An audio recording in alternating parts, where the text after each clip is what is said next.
rings, and I'm sure you know what Freemasons are. So I'm not one. But I knew a lot of people back home, grew up with a lot of people that are in the Masonic order. And so I would always argue with them about it, because I was kind of instinctively against secret societies. I've always been very biased against things like that. And so, being great friends with them, I would still argue with them. And to argue properly, I went and researched the Masonic.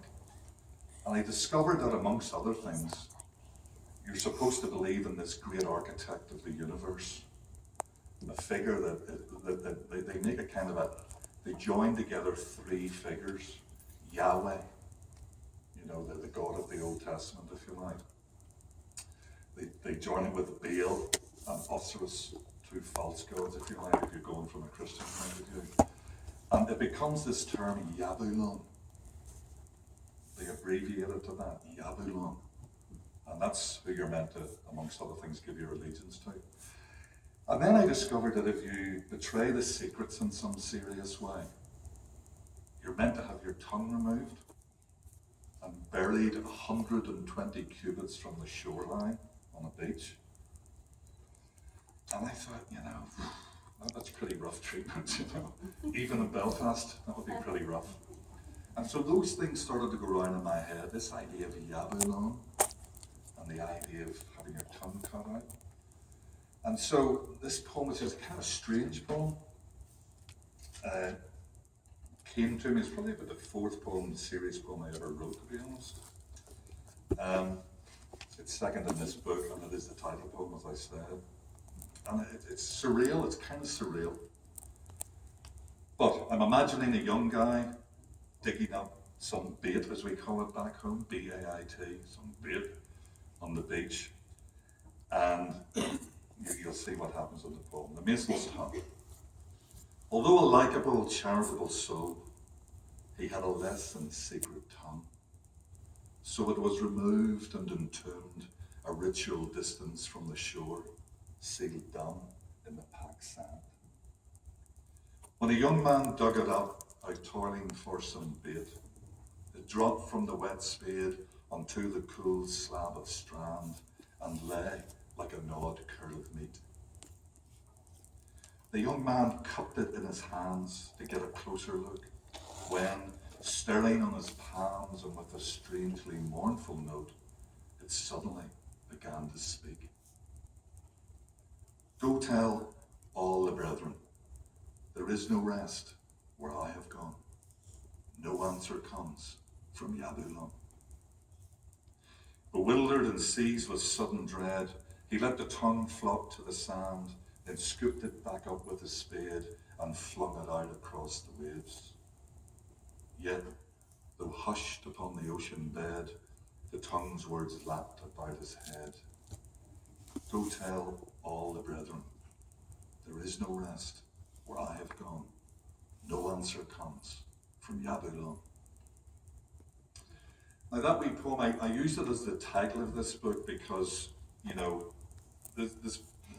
I grew up in Belfast, just north of Belfast, in a place called Rathcoole, which is like, in your language, it would be the Hood. A very serious Hood.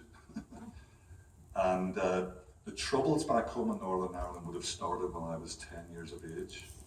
So I would have lived through the whole of the troubles, basically 40 years of it.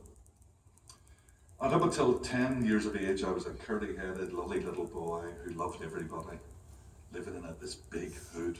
Well, it was kind of a nice, really wonderful place at that time. And then from the age of 10, you changed almost overnight, because the Catholics and the Protestants back home started fighting, killing each other. The British Army were brought in, and all of what's called the Northern Irish Troubles erupted. So it became a very, very different environment, and you became very different. You had to man up, as they say, and you got riskily involved in things you shouldn't have and all that sort of stuff. But I was very lucky that poetry rescued me at school. A teacher rescued me. That's probably the experience of a lot of you. I would like to think so anyway. I was about 14, 15 and, getting into silly things and all of that. And this teacher at a pretty good school that I'd been sent to, not a fancy school, but a decent school that took education seriously. And the teacher was called Samuel Thompson, and he just came into the English class on the first day and just completely blew my mind. He read from memory, like I don't know if it's 100 lines or whatever, but these 10-line verses of John Keats's poem Ode to a Nightingale, the famous English romantic poet from a couple of hundred years ago.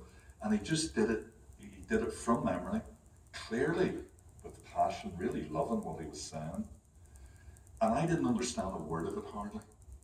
I mean, I kind of knew that there was something to do with drugs and drink going on in the poem, and that really caught my attention, you know.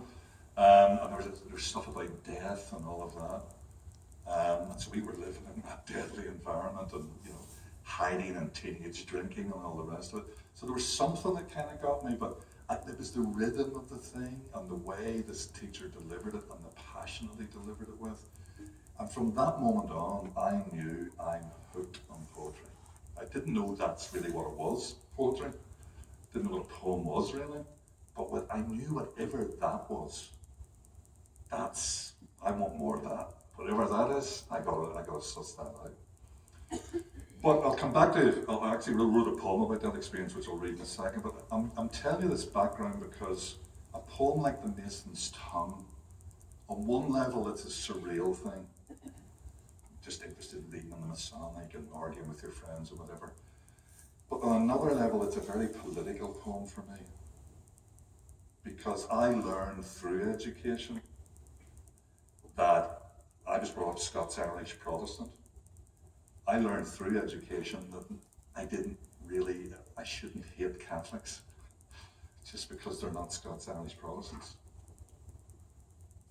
It was education that taught me that, poetry taught me that, believe it or not. And so I would read up on the history and make my mind up for myself rather than take the received opinions from my family and friends and whatever. It opened up all that door to self-knowledge, really self-educating and go and getting the facts for yourself. And so I came to believe that everybody in the north of Ireland had to have this type of tongue. The type of tongue that does dare to look as if it's betraying the tribe to reach the hand out to the other person. We really need tongues like that. You're even approaching election time again. It's been a nightmare, hasn't it? It's been a nightmare. And it's going to get worse. And it's just, I'm not condemning either side, I'm just saying that's what you're going to get. It's going to be two big trucks, head on, two concrete viewpoints, they're all wrong, we're all right. And I grew up with that for so long that I want this type of Mason's tongue over here too. I want people to dare to say, let's really work out what the Republicans really believe and why. Let's really work out what the Democrats believe and why. Let's, I'm not listening to my mother, my grand, and my best friend. Let's really sit down, And it's risky because you're looking as if you're betraying where you come from. It's very, very risky. But I think that's a tongue we need. We need that type of tongue. So that's why it's the title poem of the book. I'll read the other poem and then move on from this book that's on the page beside it. It's called The Drowning. And it's one of those poems that I had a friend back home called Raymond Armstrong, Dr. Raymond Armstrong. And he didn't write poetry, he didn't read poetry, he kind of didn't like poetry, even though he was a very smart guy. So he would tell you the truth. He loved the fact that I was trying to write and he would encourage me. And so I used him like a little editor, for this book. And whenever I wrote this poem, The Drowning, that was the day where he looked at me and I said, well, and that was the one poem he just looked at me and he said, up until now I thought you might be a poet. He said, but now you're one. I wouldn't change a word, I wouldn't, whatever. And it was a great confidence for me at the time. Another strange poem, I might even talk about it tomorrow when we do the wee workshop thing, this poem. It comes from 5 different things that all went together in different notebooks and then all wanted to come out onto the one page, under the one title, The Drowning. And very, very quickly, the 5 things are, there's a little snow globe at the end of the poem. You know those snow globes that every grandparent has or whatever, they get shaken in the snow. And whenever I was getting beaten up by my father or something for nothing, I would look at my grandmother or my mother's collection of snow globes and think, that's where I want to live. I want to live in there. It's always Christmas. People get loads of presents. There's nobody drunk, beating somebody up. Nobody being shot. People are walking their little poodles in the snow beside the snowman with a carrot as a nose. The marriages don't break up. There's no violence. Nobody's throwing darts at the dogs like we did in the hood. That was our favourite pastime of ours, was to throw darts at people's dogs. I want to live in there. So it took me a long time to get it in the poem, but it's at the end of the poem, a little reference to a snow globe. One of the other things about the poem is where I came from, outside Belfast. I moved to a place called LMC in my 20s, middle 20s, country place. And the fishermen and women there, the first fish they catch, they spit into its mouth for luck. I don't know if you do that here, but we do it back home. So I thought, that's a weird idea, but I wrote it in a notebook. A little snow globe was somewhere else. And then I was in an antique shop. I don't buy antiques, but it was cold and rainy and dark, as Ireland can be at times. And I went in on a stormy night into this antique shop to get a cup of tea, and a big farmer came in and shut the door and sat down. And he looked at the guy behind the counter and he said, that's a queer listener outside. And I thought, what's a listener? So I asked the guy behind the counter who I knew, Jack, I said, what's a listener? He said, you go and ask him. And he knew that the guy would think I was in drugs or something, you know what I mean? Just a big countryman. And he was like waiting, laughing, what the guy's reaction would be. So I went over and I said, well, you don't know me, but what's a listener? He said, you're a city boy. I said, well, my mother's from the country, but I went to school in the country, but yeah, I'm a city boy. He said, a listener is a big storm wind that blows really hard, really annoys you, knocks you off your tractor. And then when you get yourself all set again and ready and you feel confident again, it's like the wind's been listening until you're happy, and then it blows twice as hard. So I wrote that down in the back of a little till receipt, took it home with me, wrote it into a notebook, big farmer, listening wind, listener, forgot about it. So that was 3 things.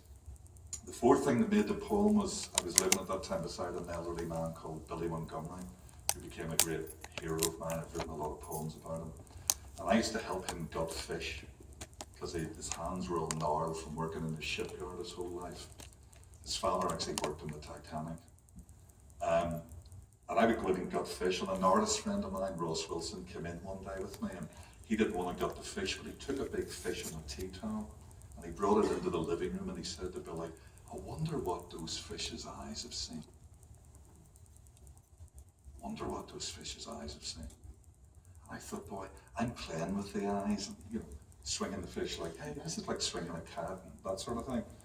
The artist is going, I wonder what it saw when it was alive.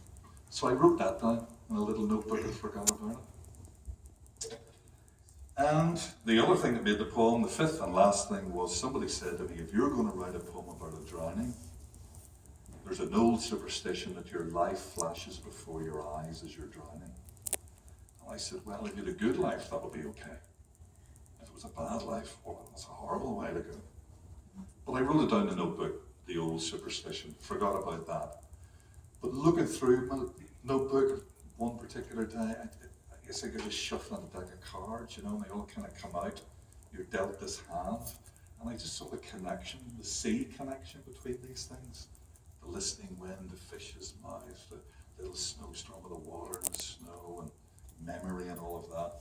And I started a poem, and it ended up being this poem, The Drowning. Seeking luck through the evening, he spat into the torn mouth of the first fish pulled on board.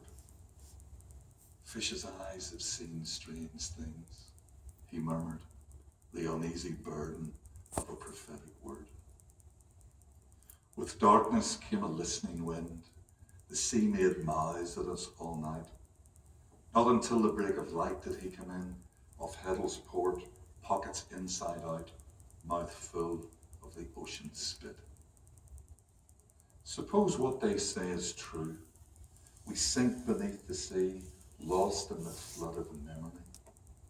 Then say, his last journey was no macabre pirouette through the watery dark, but that he went down serenely, wrapped as in a childhood zone, in the whirling silence of a snowstorm under a novel dome.